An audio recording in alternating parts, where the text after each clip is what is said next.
And what makes it even more criminal, just more sinister and it's really devastating is that it's not just white people who don't have faith in black people. It's not just Asian people who don't have faith in black people. It's not just Arab people who don't have faith in black people. It's not just every damn immigrant coming across the water that doesn't have faith in black people.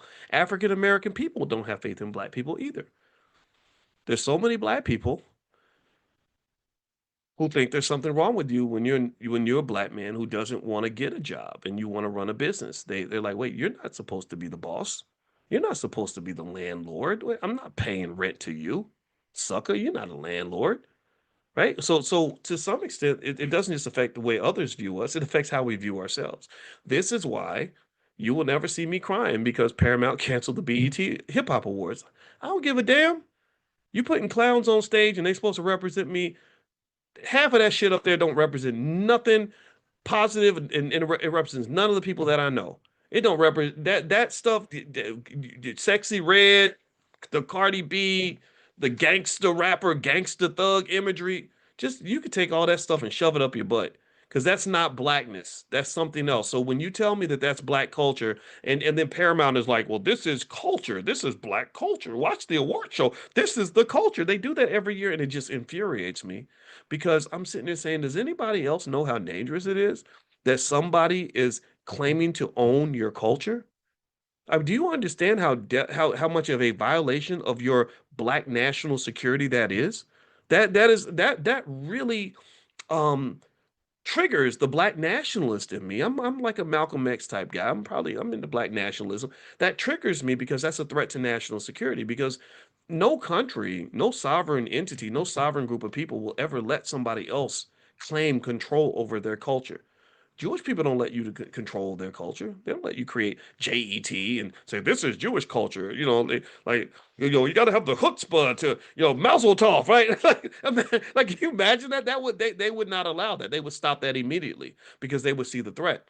I think we don't see the threat because there's a part of us that is heavily colonized. We truly believe that we're supposed to be owned and controlled by other people. That's why we train our kids to grow up and go to work.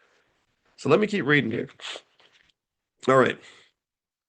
And just for the record, I'm a Malcolm X and Farrakhan guy. I know that they didn't see eye to eye, but I don't care. I love them both, and that ain't gonna change. All right.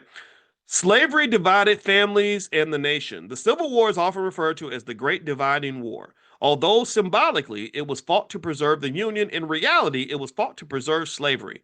Without slavery, there would have been no resort to arms between the North and the South. And the various racial, political, economic, and familial divisions that split and threatened the viability of the nation and its families would not have occurred. It was Abraham Lincoln who said that a house divided against itself would not stand. He could have been speaking about his own household. The Civil War reached inside the White House and touched Lincoln's family, the first family of this nation, and it divided it as it divided the nation itself along lines of Union versus Confederacy. The division within the Lincoln household became so great that the United States Senate Committee on the Conduct of the War felt it had to deal with it as a deal with what was a national issue. The committee met to consider charges of treason against the president's wife, Mary Lincoln. Lincoln came to her rescue and read a brief statement denying that any member of his family had collaborated with the enemy. Four of Lincoln's brothers in law wore Confederate uniforms. One of them, Lieutenant David P. Todd, was charged with brutality against Union soldiers held as a prisoner of war in Richmond, Virginia. Mary Lincoln's two sisters were married to Confederate officers, while her brother, Dr. George Todd, was a volunteer Confederate surgeon who Lincoln called an unhung scoundrel.